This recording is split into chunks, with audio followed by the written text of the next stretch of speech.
Hello दोस्तों, आप देख रहे हैं क्रिकेट अड्डा चैनल। कैसे हैं आप लोग? तो दोस्तों, आज हम लोग बात करेंगे जो दूसरा वनडे संपन्न हुआ था भारत और न्यूजीलैंड के बीच, उसके बारे में। तो आपने देखा कि उस दिन भारत की हार हुई, वो भी तगड़ी वाली, क्योंकि न्यूजीलैंड के 3 ही विकेट गिरे थे और उन्होंने जो स्कोर था 287 का, वो बड़े आराम से 47 ओवर में बना लिया। तो इसका जिम्मेदार आप लोग किसे ठहराते हैं, बॉलिंग को या बैटिंग को? तो अपने अपनी राय ज़रूर दें। और अगर हम अपनी पर्सनल बात करें तो हम लोग जाएंगे फास्ट बॉलिंग डिपार्टमेंट में। तो फिर वही बात आ जाती है कि जब आपके पास अर्शदीप सिंह मौजूद है तो आप उन्हें मौका क्यों नहीं दे रहे हैं?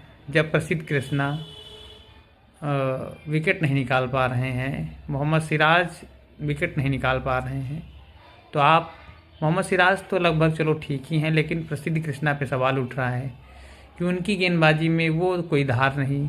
और नीतीश कुमार रेड्डी, जिनसे ना बैटिंग हो पाती है ना बॉलिंग हो पाती है, उनको किस आधार पर टीम में रखा जाता है, ये चीज़ नहीं समझ में आती है।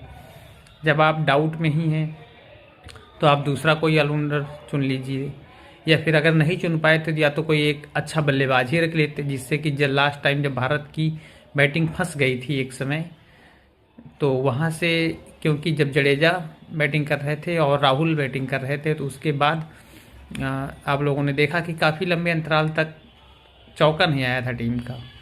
तो उस दौरान अगर, चूँकि पीछे बल्लेबाजी बहुत कम बची थी, रेड्डी ही थे केवल और हर्षित राणा, तो उसको देखते हुए वहाँ पर राहुल और जडेजा धीमे भी खेल रहे थे, क्योंकि पीछे कोई था नहीं। अगर नीतीश कुमार रेड्डी के स्थान पर आपका कोई दूसरा एक प्रमुख बल्लेबाज ही होता तो शायद स्कोर आपका और आगे चला गया होता। और वैसे भी आप रेड्डी से ना तो बॉलिंग ही ठीक से करवाते हैं और रेड्डी को बैटिंग भी पीछे करने के लिए भेजते हैं। तो जब 2 ही 3 ओवर फेंकाने हैं तो आप कोई दूसरा प्रॉपर बल्लेबाज ही रख लीजिए, और वो 2-3 ओवर जो फेंकाते हैं उनसे वो भी किसी दूसरे से ही फेंकवा लीजिए जिसके आप बचा लेते हैं। तो हालांकि हम कहेंगे कि कुलदीप यादव का भी फॉर्म उतना नहीं है, लेकिन न्यूजीलैंड ने कुलदीप यादव को टारगेट करके खेला था, क्योंकि उनके पास वही एक प्रमुख गेंदबाज है भारत के पास इतने समय।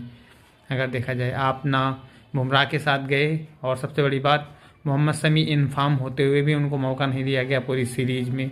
इसके अलावा अर्शदीप सिंह को लेकर के गए, फिर भी मौका नहीं दिया। तो मतलब ही क्या है ले जाने का, जब आप उन्हें मौका ही नहीं देते? तो मेरे हिसाब से यही कुछ कमियां रही होंगी। बाकी आप लोगों का क्या कहना है, कमेंट करके अवश्य बताएं, और प्लीज़ सभी लोग हमारे चैनल को सब्सक्राइब कर दीजिए।